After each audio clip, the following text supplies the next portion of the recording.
Joe Biden adalah politikus karir yang panjang, lebih dari 40 tahun pengalamannya. Dia adalah Partai Demokrat sejati. Puncak karirnya adalah 2 kali jadi wakil presiden selama 8 tahun dan kali ini dia menjadi presiden Amerika yang ke-46.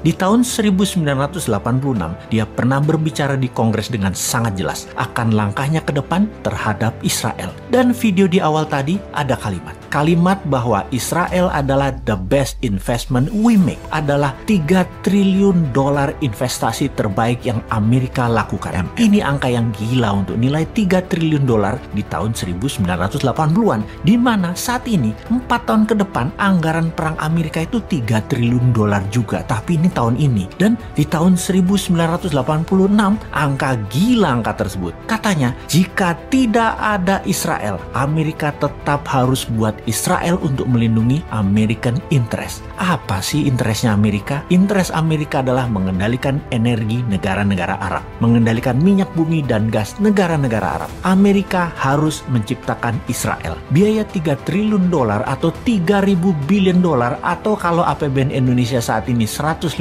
billion membangun Israel yang hanya sebesar Pulau Madura, investasinya 20 kali APBN Indonesia sekarang ini. Ini anggaran mulai di tahun 1980-an. Semua ini adalah bagian dari petrodolar Amerika yang melepas jaminan emas sebagai underlying cetak dolar. Menjadi underlyingnya oil atau minyak di Timur Tengah, negara Israel, industrial military complex, dan hutang negara pihak ketiga. Ini semua terjadi di zaman Nixon di tahun 1971. Setelah momen inilah Amerika menjadi negara superpower dengan menciptakan common enemy atau musuh bersama adalah USSR atau Soviet dengan komunisnya yang biasa disebut Blok Timur. Di tahun 1989 diawali dari Afghanistan yang tentara mujahidinnya adalah ciptaan Amerika, mengalahkan Soviet keluar dari Afghanistan, menjadikan Amerika berkuasa atas energi di Timur Tengah secara komplit hingga batasan Afghanistan dan Pakistan. Di tahun 1991,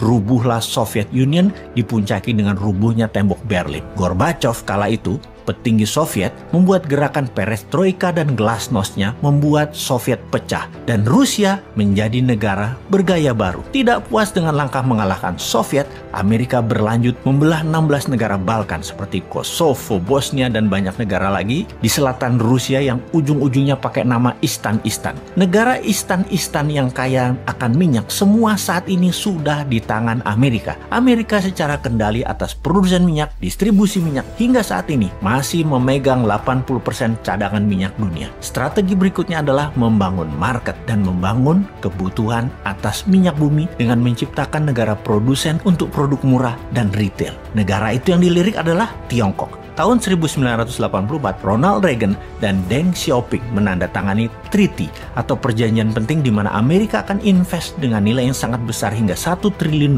dengan mensyaratkan demokrasi masuk Tiongkok. Deng Xiaoping mengambil keputusan berani akan mengadopsi demokrasi dalam kurun waktu 40 tahun sejak perjanjian tahun 80-an itu. Di mana kira-kira tahun 2020 inilah harusnya Tiongkok sudah menggunakan prinsip demokrasi di beberapa pemilihan kepala daerah. Oke, kita lompati sebentar. Yang didemokratisasi oleh Xi Jinping saat ini adalah demokratisasi talent. Oke, apa itu demokrasi talent? Kita bahas di lain kesempatan ya. Sebentar, kita kembali ke serangan tidak berperi kemanusiaan di ujung Ramadan dari pasukan Israel yang sejauh ini Amerika menganggap tidak masalah, di mana seluruh dunia tidak perlu beragama Islam untuk mengatakan apa yang Israel lakukan terhadap jamaah di Masjid Al-Aqsa adalah tindakan inhumanity atau tindakan biadab, tidak berperi kemanusiaan. Kita, kaum Newman, menentang semua tindakan tidak berperi kemanusiaan tersebut dan melawan. Bagi kaum Newman yang sebel adalah tembakan-tembakan setelah kejadian penyerangan yang terjadi antara pasukan Hamas dan Israel. Ternyata keduanya memakai mesin perang senjata Amerika.